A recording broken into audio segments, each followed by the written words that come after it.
Hello दोस्तों, कैसे हो आप लोग। आई होप कि सब लोग बहुत अच्छे होंगे और सबकी पढ़ाई भी बहुत अच्छे से चल रही होगी। जैसा कि आप सभी लोगों को पता है कि लेखपाल मुख्य परीक्षा जो उसका जो आयोजन है 24 जुलाई को हो रही है। बहुत समय नहीं बचा हुआ है और उसी को ध्यान में रखते हुए जो मैथमेटिक्स का सिलेबस है, हम कोशिश कर रहे हैं कि जल्दी से जल्दी आप लोग को फिनिश कर दें, ताकि आप लोग मैथ्स में बहुत आसानी से 25 में 25 स्कोर कर सकें। तो उसी क्रम में एरिया एंड पेरीमीटर का ये चौथा पार्ट है। चलिए स्टार्ट करते हैं। ये देखिए कि इसमें पहला क्वेश्चन है कि एक आयत तथा वर्ग में प्रत्येक की परिमिति, ठीक है। मैंने बताया कि परिमिति क्या है, परिमिति है, परिमाप है, परिधि है।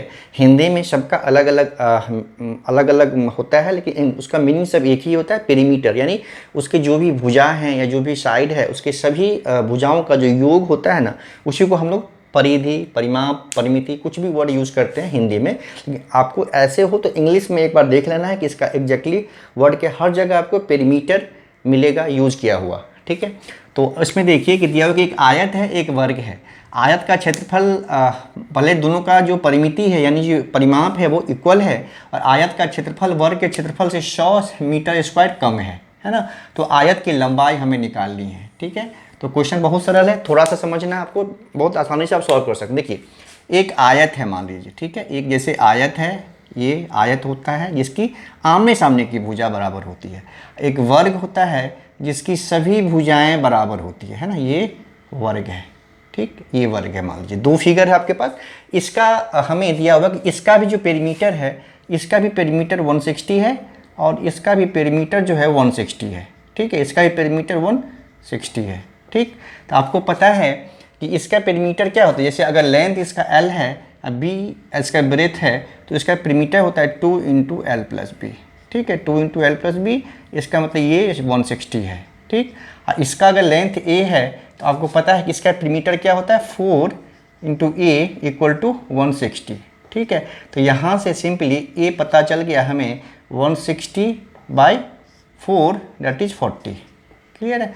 ये 40 मीटर जो है स्क्वायर की एक भुजा हो गई, ठीक। स्क्वायर की एक भुजा हो गई, इसका लेंथ हो गया कितना 40 मीटर। अब देखिए, अब क्वेश्चन सेकेंड पार्ट है, इसको बाद में यूज़ करना है। हमें ना इसका लेंथ पता करना है, ये जो है एग्जैक्टली क्या है ये हमें पता करना है, ठीक है। आपको पता है कि इसका 4a होता है पेरीमीटर, मतलब सभी साइडों भुजाओं का योग जो होता है वो उसका पेरीमीटर होता है। चूँकि स्क्वायर में क्या है कि सभी साइड इक्वल होता है, तो सभी साइड को जब ऐड करेंगे तो a plus A plus A plus A होगा, दैट इज 4a हो जाएगा। इसीलिए इसका पेरीमीटर 4a होता है। इसमें क्या होता है कि l प्लस एल 2l, अब b प्लस बी 2b, तो फिर 2 बाहर ले लेते हैं और ये l प्लस बी अंदर आ जाता है, तो इक्वल टू 160 होता है ना। तो ये हमें l पता करना है इसमें। अब देखिए क्वेश्चन में दिया हुआ है कि इसका जो एरिया है, आयत का क्षेत्रफल वर्ग के क्षेत्रफल से 100 मीटर कम है ना। तो मतलब इसका एरिया क्या होता है, इसका एरिया हो जाएगा आपका, आपको पता है भुजा स्क्वायर यानी ए स्क्वायर होता है इसका एरिया, ठीक है। तो ये हो जाएगा हमारा 40 स्क्वायर, मतलब हो जाएगा कितना हो जाएगा 1600 मीटर स्क्वायर, ठीक। इसका एरिया हो जाएगा, ठीक है। इसका एरिया क्या होता है, इसका एरिया होता है हो जाएगा L into B, L into B है ना। इसका एरिया हो जाएगा L इंटू बी। तो ये हमें ये पता है कि L इंटू बी जो है 100 मीटर कम है। इसके आयत के लंबाई, आयत का क्षेत्रफल जो वर्ग के क्षेत्रफल से 100 मीटर स्क्वायर जो है वो कम है। मतलब इसका एरिया माइनस करेंगे, मतलब इसका एरिया 1600 माइनस LB जो होगा वो हो गया हमारा 100, है ना। समझ में आ गया होगा। ये आयत का क्षेत्रफल वर्ग के क्षेत्रफल से 100 मीटर स्क्वायर कम है, मतलब वर्ग के क्षेत्रफल में से आयत के क्षेत्रफल जब हम माइनस करेंगे तो ये हो जाएगा हमारा कितना 100। तो इट मीन्स यहाँ से LB हो गया, यानी आयत का जो क्षेत्रफल है वो हो जाएगा 1600 माइनस 100, ये हो जाएगा 1500 मीटर स्क्वायर, ठीक।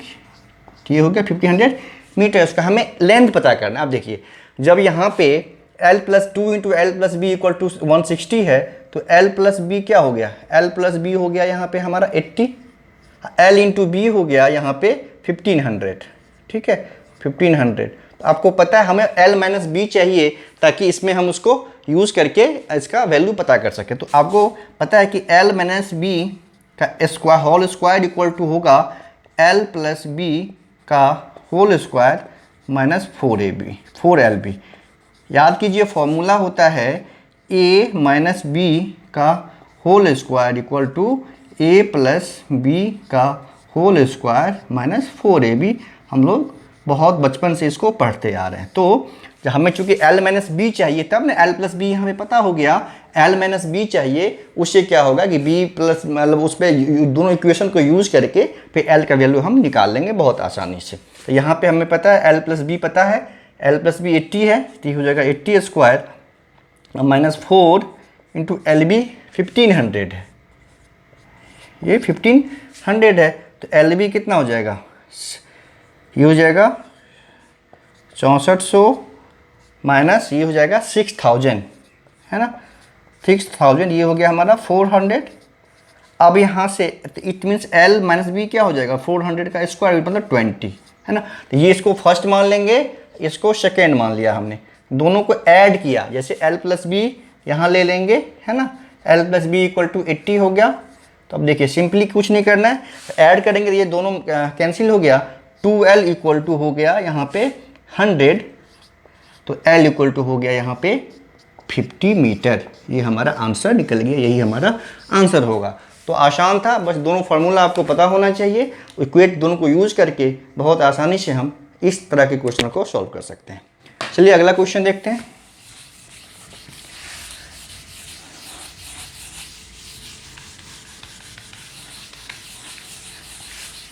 जैसा कि देख रहे हैं अगला क्वेश्चन है कि किसी वर्ग का क्षेत्रफल तथा उसके विकर्ण पर खींचे गए वर्ग के क्षेत्रफल का अनुपात क्या है।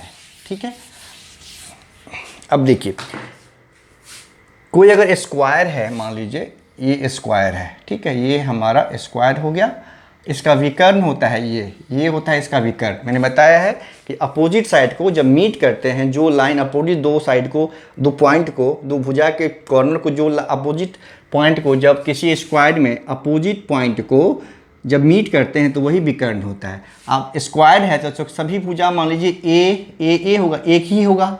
अब देखिए ये 90 है, ये 90 है ना, ये 90 है, तो आपको पता है कि ये जो ट्रायंगल बन रहा है वो क्या है, राइट एंगल ट्रायंगल है। जो ही किसी भी त्रिभुज का एक एंगल 90 हो तो वो राइट एंगल ट्रायंगल होगा, वो समकोण त्रिभुज होगा, ये आपको याद रखना है।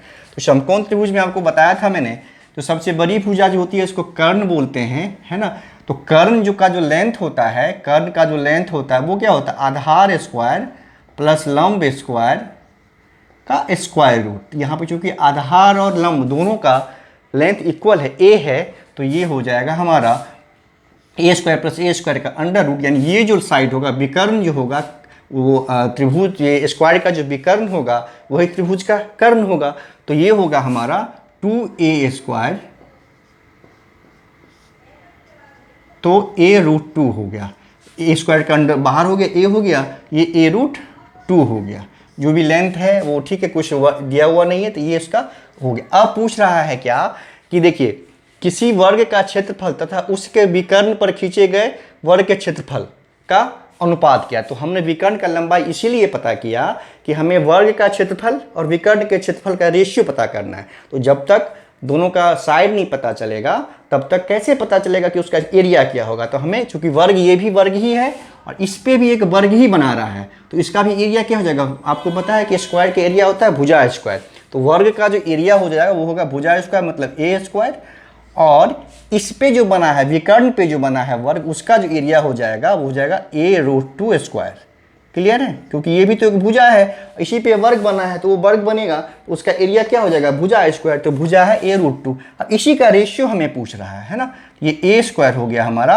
अब देखिए रूट 2 इंटू रूट 2 करेंगे तो 2 हो गया, 2a स्क्वायर, तो ये कैंसिल हो गया, तो ये 1 रूट 2 आपको जिस ऑप्शन में मिलेगा वो हमारा आंसर हो जाएगा। किसी वर्ग का क्षेत्रफल था उसके विकर्ण पर खींचे गए वर्ग के क्षेत्र, मतलब वर्ग का क्षेत्रफल जो है उसको ऊपर रखना है और विकर्ण पे जो वर्ग बनेगा तो पहले विकर्ण की भुजा की लंबाई निकालनी पड़ेगी हमें, और तो इसीलिए हमने पाइथागोरस थ्योरम यूज करके इसका विकर्ण पता किया, वो रूट 2a हो गया। तो जब साइड उसका रूट 2a हो गया तो अगर उस पर हम स्क्वायर बनाएंगे तो उसका एरिया होगा भुजा स्क्वायर, यानी रूट 2a का होल स्क्वायर करेंगे और दोनों का रेशियो एस पता कर लिया, ये हमारा आंसर हो गया। तो बहुत आसानी से इस तरह के क्वेश्चन को सॉल्व किया जा सकता है।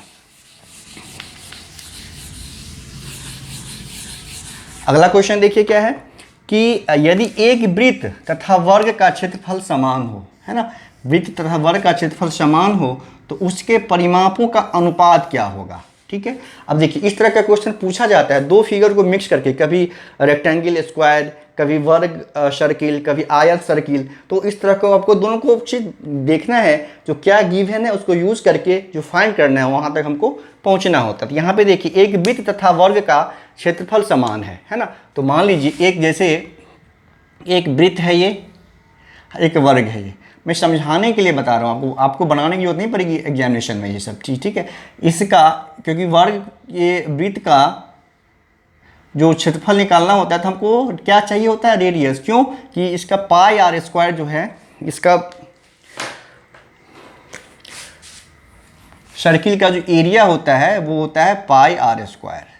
ठीक, सर्किल के जो परिधि यानी पेरीमीटर जो होता है वो होता है, पेरीमीटर या सरकमफ्रेंस भी बोलते हैं इसको, है ना, इसको सरकमफ्रेंस भी बोलते हैं। जो भी शूट करे, जो भी क्वेश्चन में लिखा रहे आपको देखना है। तो सरकमफ्रेंस या पेरीमीटर इसका होता है वो होता है 2 पाई आर। 2 पाई आर मतलब इस टोटल सर्किल का जो ये होगा ना, ये इसका लेंथ जो होगा ना वो होता है 2 पाई आर, है ना। जैसे स्क्वायर का जब हम पेरीमीटर पता करते हैं तो सभी का ये लेंथ पता करते हैं, योग करके पता करते हैं, सबको ऐड करके। उसी तरह से जब हमें सर्किल का सरकमफ्रेंस पता करना होता है तो क्या करते हैं, इसका टोटल लेंथ होता है वो होता है 2 पाई आर होता है हमें। ठीक है, ये हो गया। स्क्वायर को तो आपको सब कुछ पता ही है, इसका एरिया होता है भुजा स्क्वायर, यानी इसका ए अगर भुजा मान लिया हमने तो ये होता है ए स्क्वायर। इसका जो पेरीमीटर होता है वो होता है 4a। क्लियर है, ये आपको पहले से पता है। इसका एरिया होता है पाई आर स्क्वायर, इसका पेरीमीटर जो यानी सर्कमफ्रेंस होता है 2 पाई आर। अब क्वेश्चन देखिए, एक वृत्त तथा वर्ग का क्षेत्रफल समान है। वृत्त का क्षेत्रफल पाई आर स्क्वायर और वर्ग का क्षेत्रफल ये समान है।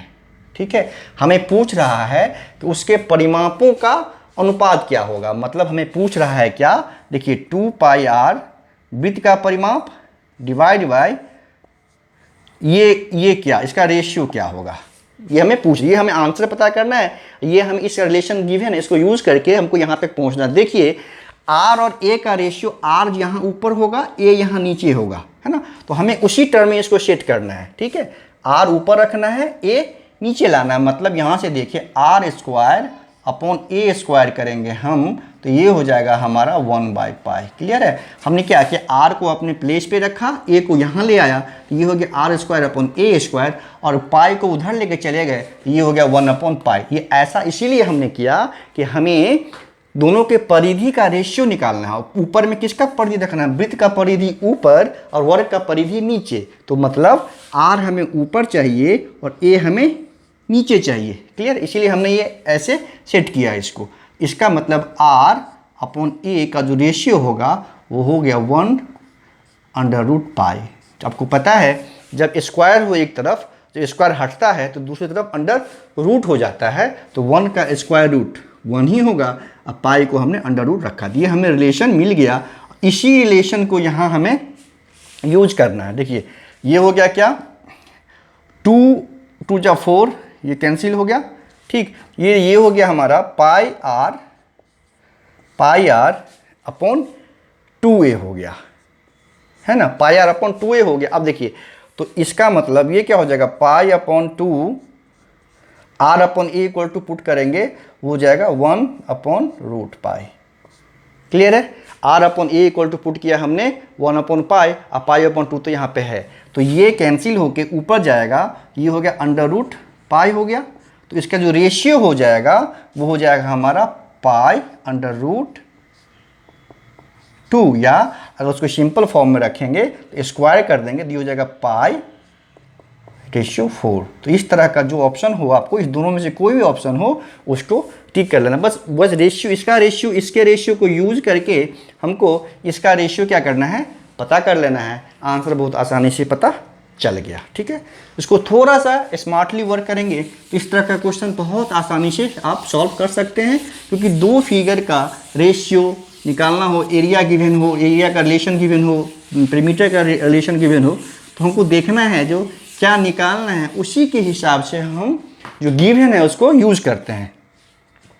ठीक है, अगला क्वेश्चन देखिए क्या है, 18 सेंटीमीटर लंबे तथा 14 सेंटीमीटर चौड़े आयत के अंतर्गत खींचे जाने वाले सबसे बड़े वृत्त का क्षेत्रफल क्या होगा। देखिए बहुत अच्छा क्वेश्चन है। अब देखिए एक आयत है जिसका लंबाई है 18 मान लीजिए, चौड़ाई है 14, ये है 18 है, ये है 14, ठीक।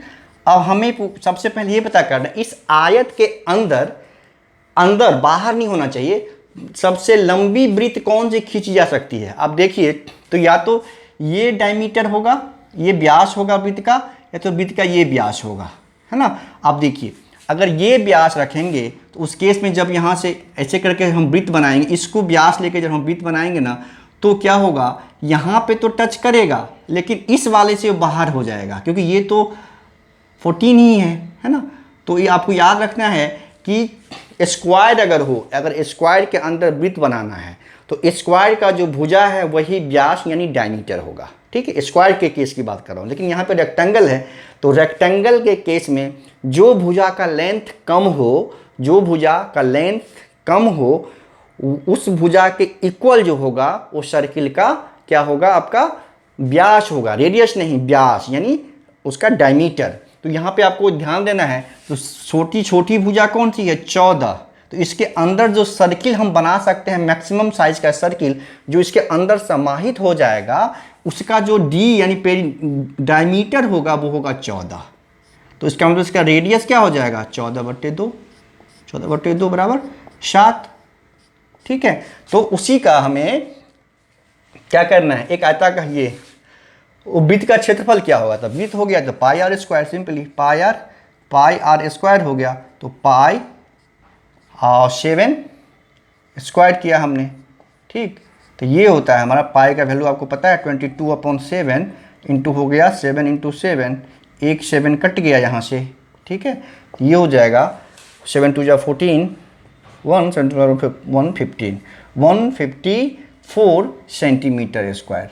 तो इसमें आपको यही याद रखना है, जो जब भी किसी स्क्वायर या रेक्टेंगल के अंदर मैक्सिमम साइज का सर्किल ड्रॉ करना है तो उसका क्षेत्रफल क्या होगा। तो आपको बस ये ध्यान देना, अगर स्क्वायर के अंदर ड्रॉ करना हो तो जो स्क्वायर की एक भुजा है या स्क्वायर की कोई भुजा, क्योंकि सभी भुजा उसकी बराबर होती है, जो स्क्वायर की भुजा की लेंथ होगी वो सर्किल का क्या होगा, डायमीटर होगा, रेडियस नहीं डायमीटर, याद रखना है। और फिर रेडियस कैसे पता करते हैं, डायमीटर का हाफ करके हम रेडियस पता करते हैं। उसी तरह अगर रेक्टेंगल के अंदर सर्किल ड्रॉ करना है तो सर्किल का जो डायमीटर होगा वो रेक्टेंगल का जो छोटी भुजा की साइड होगी ना, जो लेंथ होगा ना, छोटी भुजा की जो लेंथ होगी, लेंथ और ब्रेथ दो दिया हुआ है, तो एक लेंथ बड़ा होगा, विड्थ यानी चौड़ाई जो कम होगी। तो जो भुजा की लंबाई कम हो, लेंथ कम हो, वही डायमीटर हो जाएगा उस सर्किल का। कम भुजा वाली जिस भुजा की लंबाई कम होगी वो डायमीटर हो जाएगा, और फिर डायमीटर को हाफ करके हम रेडियस पता कर लेंगे, और फिर हमारे पास सर्किल का फॉर्मूला है एरिया का पाई आर स्क्वायर, उसको यूज़ करके हम इसका एरिया पता कर लेंगे। इसमें यही कंसेप्ट था कि उसका जो लेंथ होगा डायमीटर का वो रेक्टेंगल का जो छोटी भुजा की जो लंबाई है उसके बराबर होगी, ये आपको याद रखना है। अगला क्वेश्चन है, that is last question for today.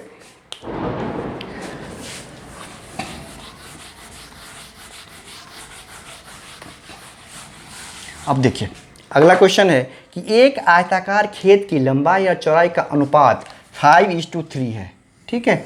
मान लीजिए आयताकार खेत है, ऐसे आयताकार है तो लंबाई ज़्यादा है क्योंकि दिया हुआ है 5:3 का रेशियो है, ये हो गया हमारा। तो ये 5:3 मतलब क्या हो गया, ये 5x हो गया, ये हमारा 3x हो गया, है ना। हम जब भी रेशियो गिवन होता है तो ऐसे हम ले लेते हैं, ये 5x हो गया लंबाई और 3x उसकी चौड़ाई हो गई, किसकी, आयताकार खेत की।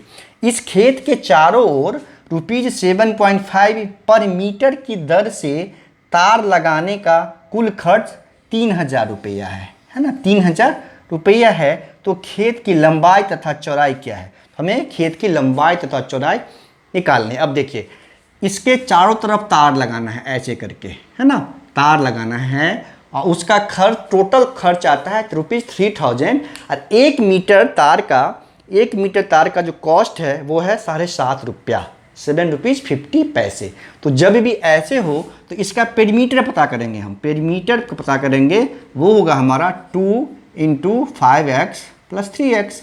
लंबाई प्लस चौड़ाई, तो ये हो गया हमारा 2, ये 8x हो गया, ये होगा 16x। ठीक, पेरीमीटर ये हो गया। अब कॉस्ट कितना आएगा, इसी को तो मल्टीप्लाई करेंगे 750 से तो टोटल कॉस्ट निकल जाएगा ना। यही पेरीमीटर को, अच्छा जब कभी कभी एरिया के बेस पे भी कॉस्ट निकालते हैं, कभी हम क्या करते हैं पेरीमीटर के कॉस्ट बेस पे कॉस्ट निकालते हैं। आपको लग रहा होगा ये कैसे होता है, ठीक है, कब हम एरिया के बेस पे निकाल लेते हैं तो कब हम पेरीमीटर के बेस पे निकाल लेते हैं कॉस्ट। तो याद कर, ये एकदम कंसेप्ट है, अब याद कीजिए, आपको जितना कुछ करेंगे होते हैं।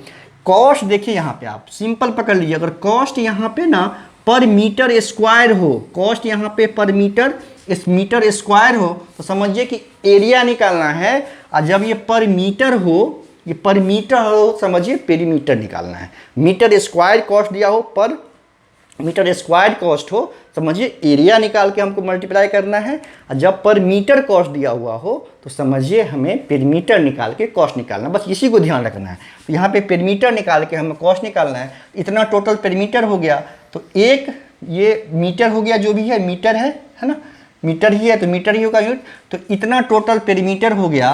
तो जब इसी को 16x इंटू 750 करेंगे तो यही ना 3000 होगा भाई साहब, होगा कि नहीं, क्लियर है।